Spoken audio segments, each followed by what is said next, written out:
Baik, saya atas nama Angelina Nindiarti Jemahtu dari kelas 2020A ingin menjawab pertanyaan UTS dasar perlindungan tanaman.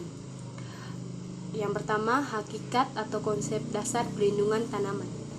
Perlindungan tanaman adalah segala upaya untuk mencegah kerugian pada budidaya tanaman yang diakibatkan oleh organisme pengganggu tanaman atau OPT. Organisme pengganggu tumbuhan atau tanaman ini adalah semua organisme yang dapat berusaha mengganggu kehidupan atau mengakibatkan kematian pada tumbuhan. 2. Pentingnya perlindungan tanaman dan organisme pengganggu tanaman. Perlindungan tanaman adalah suatu rangkaian kegiatan untuk mencegah atau menanggulangi serangan organisme pengganggu tumbuhan melalui upaya pencegahan, pengendalian, eradikasi organisme pengganggu tumbuhan. Manfaat pentingnya perlindungan tanaman. 1. Untuk mempertahankan produktivitas, baik kualitas maupun kuantitas. 2. Menguntungkan petani. 3. Menjamin kesehatan manusia. 4. Mempertahankan kelestarian hidup. Yang ketiga, hama dan penyakit pada tanaman perkebunan. Contohnya, perkebunan kelapa sawit. Hama yang menyerang salah satunya adalah tungau, yang menyerang tanaman kelapa sawit adalah tungau merah, atau biasa disebut Oligonypus.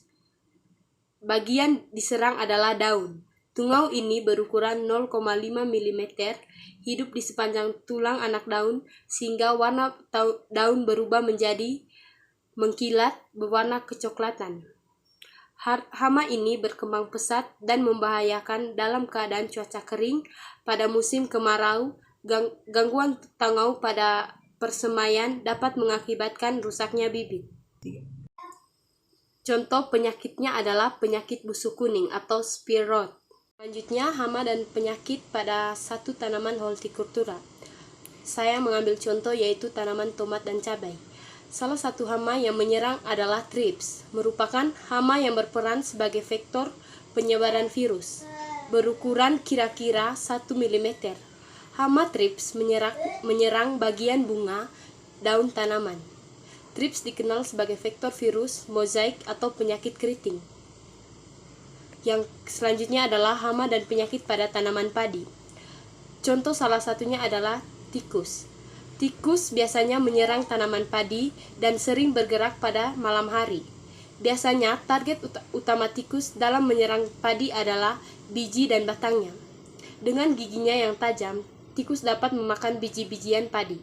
Biasanya, tikus membuat lubang di dekat sawah dan bersembunyi, yaitu bersembunyi. Selanjutnya, penyakit yang terjadi pada tanaman padi. Contohnya itu penyakit tungro, disebabkan oleh dua jenis virus yaitu rice tungro Berlicetium virus dan rice fungro. Spesial virus kedua jenis virus ini bisa menginfeksi tanaman secara bersamaan karena tidak memiliki kebatatan serologi. Virus tungro bisa juga ditularkan oleh wereng. Yang keempat yaitu gejala yang terjadi jika suatu tanaman terkena penyakit. Yang pertama yaitu kelapa sawit. Gejalanya yaitu jaringan kuncup membusuk berwarna bercoklat-coklatan. Setelah dewasa, kuncup akan bengkok dan melengkung. Penyebabnya belum diketahui pasti sampai sekarang. Selanjutnya, gejala yang terjadi pada tanaman cabai atau tomat.